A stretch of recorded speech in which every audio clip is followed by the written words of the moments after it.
right, and after an exciting countdown, welcome into the new and improved Indiebnb. And we Dude, are thanks for joined by having me, man. Christian. I appreciate it. Yeah, we're joined by Christian straight from Virginia, man. We're super excited about having you guys on and getting to know you guys a little bit better. Hell yeah, dude. Me too. Yeah, we love it. Well, want to start. I always like. Sometimes we start with the name, sometimes we don't. This one I'm curious about. The Virginia man. I mean, who is the Virginia man in the group? Are all of y'all Virginia man? Yeah, Or is it so just one guy? right now it's me, Steven, and Jamal. And Jamal lives in Lynchburg, and Steven lives in Orange County, and I live in Spotsylvania County. So we're all kind of out there a little bit. Yeah, it has always been Virginia man from the beginning, for sure. I love it. Do we start this thing in college? Like, where did it kind of So sprout yeah, from? I was college age. I tried college. I always say college age because I used to say, yeah, me and Steven met in college, but it's like he was in college and I was, working jobs and trying to afford rent. It was, college age. We were in a lot of the same friend groups and, hangout spots and all that stuff. But yeah, I started writing songs after meeting I met a songwriter at this camp I was interning at. Kind of helped him like finish a song, and I was like, wow, that was actually like really fun. Like, and I'd never tried anything like that before. I'd always been like a creative kid, and I'd recently learned how to play guitar, and recently learned that I was kind of like able to sing well, and poetry is something that's always been like a creative outlet for me. Like, so I've been in creative spaces of putting words and melodies together, and since I was a kid, my parents always listened to like the best records of all time. So my mom was very big on musical education for us. But I actually wrote my first song in the summer of 2014. And yeah, just kind of, it was something that I wanted to do, something that I had no idea how to get started doing. And a couple of friends of mine just took some acoustic guitars out into Market Square, which is local kind of hangout spot in downtown Fredericksburg. And just into the night, we're just like, we're playing like the Avett Brothers and the Head and the Heart and Mumford and Sons and all the stuff that we loved. And this guy stopped us and was like, hey, I'm trying to get a music scene sort of like together and happening in Fredericksburg. And you guys sound really good. You should come by my cafe and, play a set. And I had no idea what that meant or what it looked like, but it was definitely exciting. And yeah, the three of us played like an hour and a half of, covers and things like that. But two of my songs that I had written ended up in the set, and like they, turned out being our favorites that we had played that night. And yeah, so we just started bringing people alongside us, different musicians and people with different musical backgrounds and connections and know-how as far as like, how do you distribute an album? How do you record? How do you like, should we do this ourselves? Should we go to a studio? Holy crap, a studio is a lot of money. How does anyone afford that? Yeah. Just kind of figuring it out as we went. And I was kind of the songwriter, and that was always just like my job. So it was like I would write songs and we'd try them out as a band. And once we felt that they were kind of glued together and ready to go, we took our 7 best and recorded them at Glow in the Dark Studios in Atlanta, Georgia. And yeah, that was Let Us Be. That's our first LP. So that was my first kind of like real try at putting something out that I had wrote. Wow. So you came from, just helping some kid at a camp finish something to now you're like, all right, I'm creating all this, I want to create myself. And, you kind of, I bet it's something that like you probably, would have done earlier, even being with all the creative spaces you were in, like, yeah, I was really just like a lover of music. I was more an appreciator than anything else, but like, it was always like I would try and always find like the hidden secrets, that came with recordings, and I would always love to learn about like the bands and their personalities and their relationships with each other. I was just kind of like obsessed. And like I was, the kid in high school that always had like headphones between classes, and I was always trying to listen to the next thing and always trying to figure out. And yeah, So I was just more of like a lover, more of like an obsessed, just fanatic about music. And I mean, as far as I'm concerned, like, looking at artists that are inspirational, you don't really ever think about it as something that you could do ever. It's always just something that you kind of appreciated. And honestly, it took me meeting our first drummer, his name's Jack Rutherford, to really be like, dang, no, like this can be like a like I don't even know if it's necessarily like a job, but like this is like a real tangible thing that like people that don't have anything going for them like can do. And some of these artists that I had like, smaller bands that I had kind of fallen in love with, I realized like, dude, these guys are just like packing themselves in a van and like going all over the country and playing their songs. And like, the only reason, like, the music being good doesn't necessarily mean that like they're rich off of it. It's like there is this like huge, massive middle ground of artists that are just like struggling and surviving kind of in the same community. And I wanted to be a part of that. Yeah. Well, you're giving me hope that as an appreciator myself, maybe one day I can pour Hey, something out, write something down, maybe. dude, it's possible, man. I love that. I love that. Well, so obviously you guys have progressed, and you've done the work and done the touring, and you guys had some you got some major plays on all those different streaming services and everything. What kind of contributes to like you feel like whenever you write a song, like you feel like it'll play harder on those versus maybe the songs that play harder versus in in the live setting. Like when you're writing stuff, like what do you immediately know, or do you think like it's something that you kind of find out much later, as you guys release things? That's a good question. As far as like recording is concerned, I always know that I definitely always have my favorites. Like on any project that I've ever put out, there's definitely a song that I love that's, like my favorite song, usually from like a lyrical standpoint, because that's like my bread and butter is just like putting words together. But the ones that hit in the live show, I feel like it always comes later. And honestly, even like for the longest time, really up until recording this last LP, me like recording songs, my job is sort of done once they're written. Like if I know that something is good and it resonates with me and it feels nice and like the tempo's set, the keys set, the chords are set, the lyrics are down, the structure's all put together, we figured out what it's going to be as a song, then it's like, okay, I'm going to trust a producer to track, mix, and master this properly. Yeah. And I'm going to trust my bandmates to, play in a way that serves the song instead of themselves. And a lot of times it like doesn't work out, like sometimes you have a song that you love that then you record it and for some reason it's just like kind of not working for you, and so you either scrap it or you try and work something else in there, whether it's with the structure or with sometimes the key has to change, sometimes it has to get faster or slower, but something about the song once it's recorded doesn't have. So it's like my big like feeling and like release of creating music for the longest time was really just done like by writing the songs. And I know that if it's good with me and a guitar just sitting here by myself and it makes me feel something, whatever happens in the mix and the master like doesn't matter. Like it's Yeah. just I know that this is a good song because I know it's a good song. And my like approach to a lot of recording at least has always been like it's we're writing folk songs, we're writing folk singer songs, like the when I'm thinking about actually putting pen to paper and playing a guitar with it, my biggest inspirations are like the John Denvers and the Jim Croces. Like I want something that just wants to be amazing by itself, and then anything that comes after that just gets to be candy. And that's even like drums. Like really you should be figuring out drums when you're trying to figure out how a song's going to feel. Like how your drums sound is how your recording is going to sound.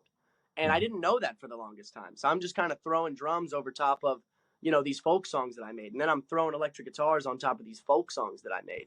And it definitely worked out in a lot of ways. And then in some ways I'm like, there are recordings I still listen to today that I'm like, oh, dude, if we had done this or if we had done that, or and I think as an artist, you're always going to do that. You're always going to be the most critical of your own work, which I think is an important thing.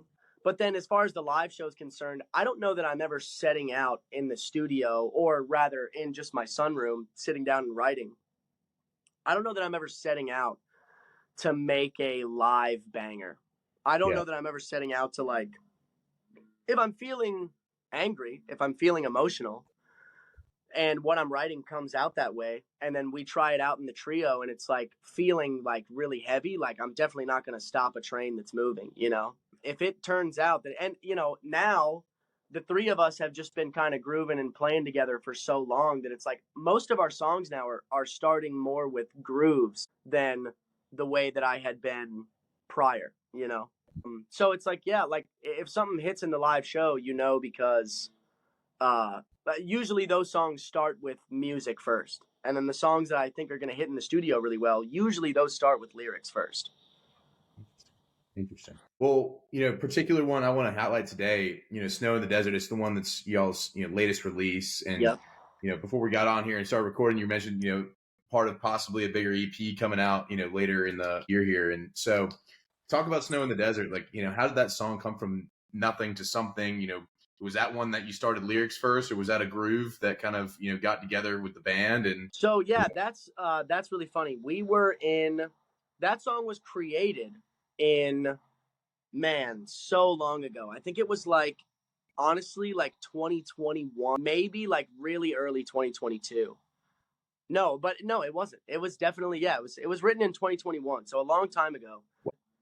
Yeah, there were so many different versions of that song, and the song that's actually out now is like the first like real run of recording that we did for that song. So I just had this I only had the chorus, and it was like a Marty Robbins kind of, like I was singing like some sad like old cowboy horse riding tune that I was putting lyrics to, of just kind of like this heartbreak. And Steven, our bass player, actually had like kind of this like profound experience with this girl in Arizona, where like they were kind of talking online for a really long time, and then they met up, and it just kind of like wasn't what either of them thought it was going to be. And he flew all the way to Arizona in order to like from Virginia, in order to kind of try it out. And it seemed like pretty early on into this like week-long trip that it wasn't gonna happen, but he was still kind of like there for a week. And so I just felt like his desperation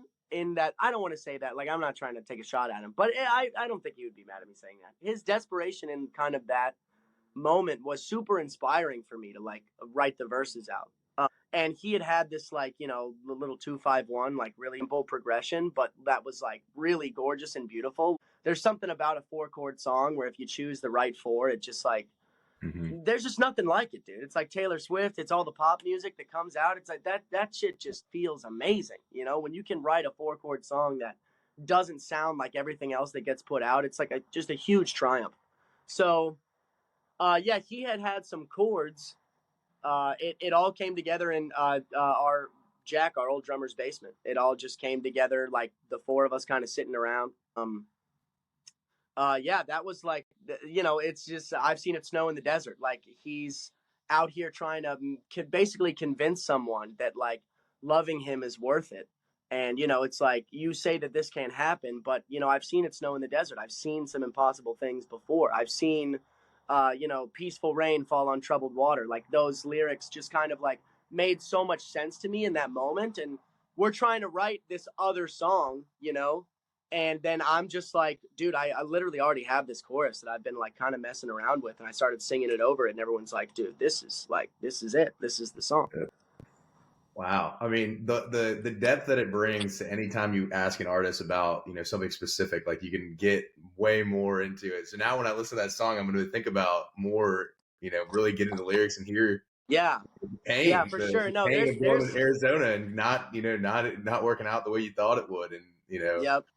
I think that's awesome. Well, the song will be linked below, so our people can go stream it and hear it for themselves with the context. So that's great. Yeah, that's here. It's getting a little dark out here. Let me pop this light on real quick. Yeah.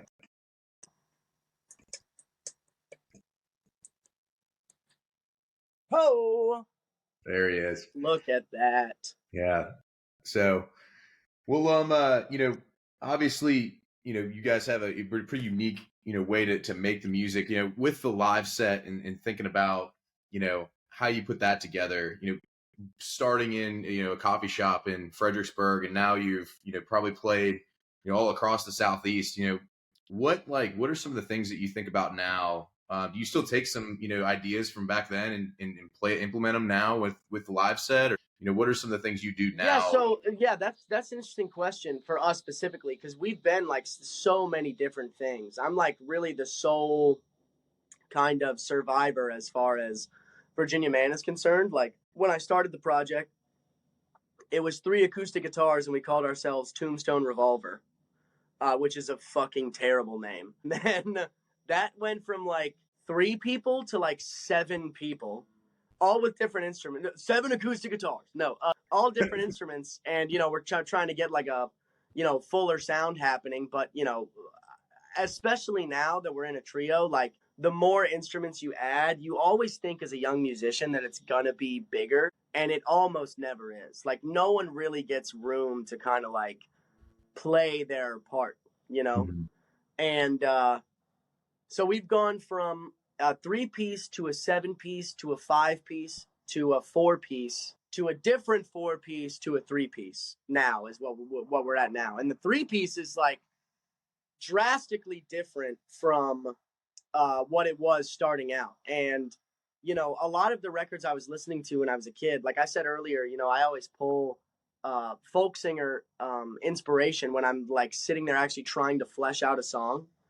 But all of the bands that I like loved when I was a kid, all of my favorite records that I loved listening to were like, Jar of Flies by Alice in Chains, and In Utero by Nirvana, and I loved like Dinosaur Jr., and I loved like all of these like Smashing Pumpkins, which are similar in that they're writing songs, Yeah. but the way that they deliver them is like so heavy, and a lot of Really? the things, yeah, a lot of the things I'm talking about are really heavy subjects, and it just kind of like made sense when we came back down to a power trio that I wasn't going to be playing acoustic anymore. Like I was going to now be on electric guitar, and with us losing a guitar player, I basically had to learn how to cover lead and rhythm and sing all kind of simultaneously without it feeling empty.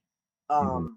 And you can't just like strum chords with some gain on just like you were the last round. Like you have to find out where you have to be delicate and where you have to push hard. You have to find out when you're going to be like dynamically, your whole vibe changes just by switching those instruments. And I think it's like common to think that there's a lot that translates from acoustic to electric. And while that is true, like they are 2 different instruments. Like you wouldn't think of someone playing an upright bass the way you play a P bass. Mhm. It's just 2 very, very different animals. And I just kind of had to relearn all of my own songs, which was like a really profound experience that like I like loved doing. I totally got this newfound euphoric experience during the live show, because I just had to take locking myself in a room for 2 months to prepare for like the next large show that we had, which was with the Stews at the Broadberry. It was like amazing. I love that so much. So yeah, I mean, my energy on stage is like similar. I still like belt a lot and I give a lot of room for the vocal. So there are loads of times in the show that I'm actually like stepping off of the mic and we're letting the instruments kind of drone out so that I can do my, vocal thing that's happening. Mhm. And when you're off the mic, it's just like a very different, like it's a much more alive experience than just hearing it come like off the mic. So I definitely still do a lot of that. But as far as the sound is concerned, like we've totally changed and we've never like played with tracks or anything like that and never really have planned to. Mhm. Um, so it has to be 3 instruments filling the space, which has been like a newfound challenge that I'm like really loving developing. Yeah. Well, shoot, going from, just the stage itself not being as crowded from 7 to, 7 Dude, back yeah, down and to 3. I'm touring sure. the van, everything is like, yeah, there's so much more space to kind of just breathe, and it's amazing.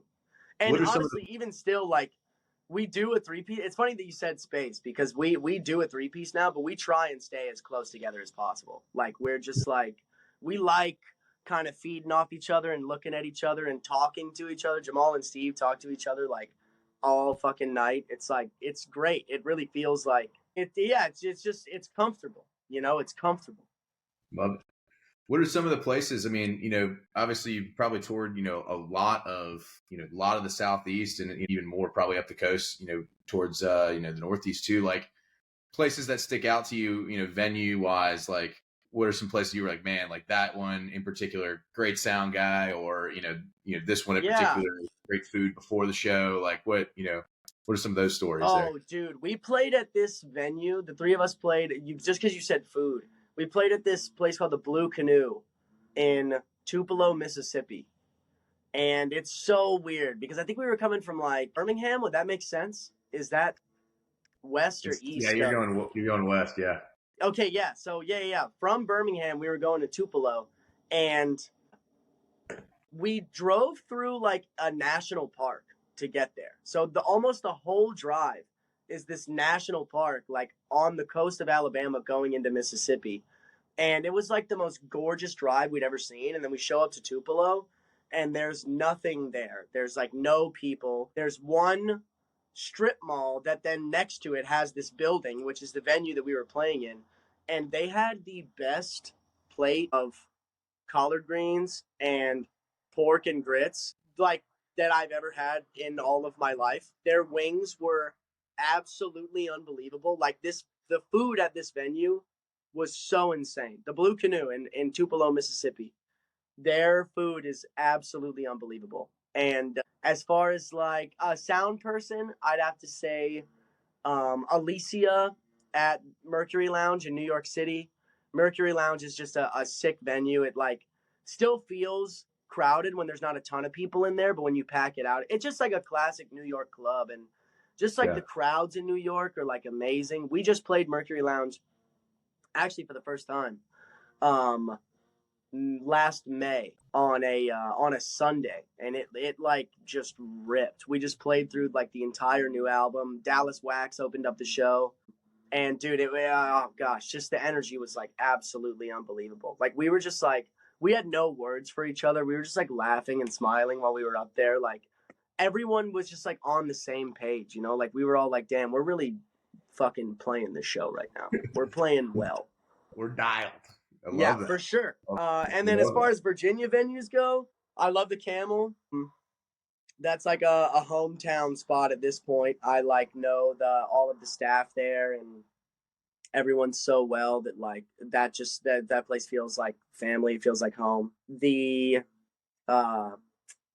Southern is another one of those venues. The Southern always feels like amazing. I love like you don't know if there's asbestos on the ceilings. You feel like you're in a basement, but like you're not. Those are just such fun venues to play. What about in Atlanta? I know I'm forgetting something, but what's up? I said we're based in Atlanta, so what's which ones are here that you've got? Yeah, so we sold out Smith's Old Bar, the upstairs, the burlesque room. Dude, that place is amazing. Literally just the curtains makes that place so more than worth it. Just the curtains are like so amazing, dude. You're up there, and then they say your name, and the curtains unveil, dude. You start your song, man. As a fucking end, there is like no better feeling in the world than just kicking a song as curtains open, dude. Feels amazing.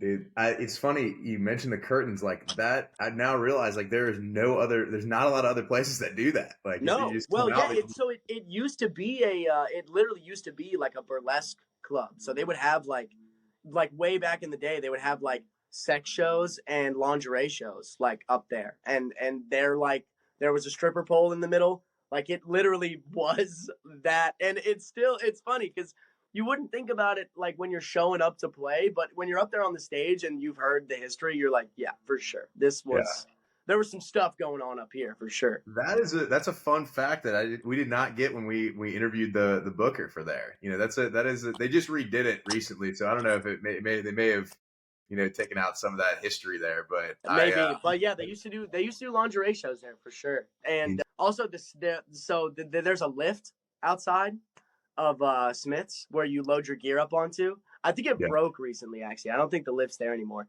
But you literally have to load your gear onto this lift that goes up, and then you go up these like fire escape stairs to actually get up to the actual stage you're gonna play.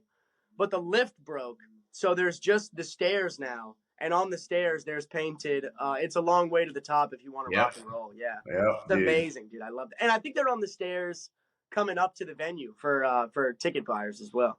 Yeah, it's on both sides. Dude, I spend many a night at Smith's. It's a very, very cool venue, and just getting to see, I've seen some folks that I'll never get to see there again, and that's the kind of the goal. Whenever you go to one of those small venues, you're like, man, like I caught the moment when they were here, and then never play somewhere like this again. That's sick.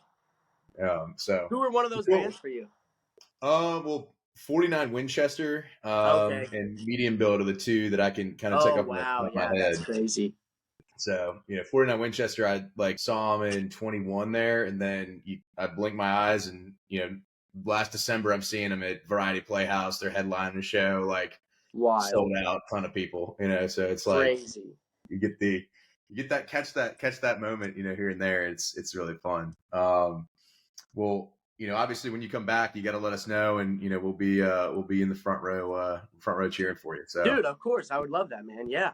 So we'll pop this over to Pete Peterson's Party Pack. We'll get some goofy questions in your ear here. It's gonna be rapid fire. Hey, that's great. I'll give you the top of the game warning. The last question is some bands that we might not know that we ought to check out. So just have that in the back of your mind as you're going through and answering some of these questions here. All right, I'll do that. Pete Peterson's Party Pack questions, 20 questions right in a row. Here we go. Cake or pie? I'm going to go cake.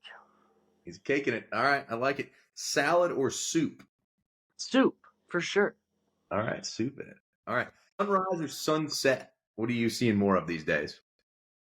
The sunsets, okay, I do have a little thing about this. I know it's rapid fire. Sunrises are not as beautiful as sunsets. And I live on the East Coast, which is where you got to, see the sunrise. And then on the West Coast, where you got to see the sunsets.